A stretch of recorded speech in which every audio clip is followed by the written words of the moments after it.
একবার প্রশ্ন করেছিলেন যদি কক্ষ ছাড়া যে নামাজ পড়ি, সেই মার্কেট হোক, গার্মেন্টস হোক, অথবা কোনো মহল্লা হোক, সেই নামাজ হবে না।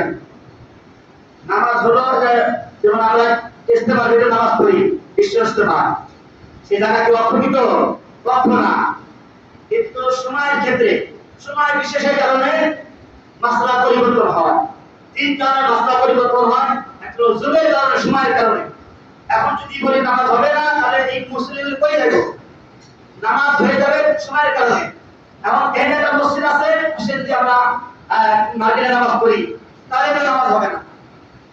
বুঝতে হবে নিশ্চয়ই। অপ্রকৃত এটা আল্লাহর জন্য, জায়গা হয় কার জন্য? আল্লাহর জন্য। আল্লাহর বান্দা ইবাদত করবে।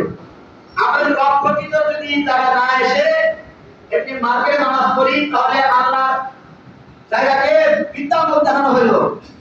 আল্লাহ জায়গাকে আমরা বিদ্যামত দেখাবো? দেখাবো না। এই জন্য উত্তম হলো অপ্রকৃত জায়গায় যে মসজিদ, সেই মসজিদে সে নামাজ পড়া, আল্লাহর কাছে দোয়া করা।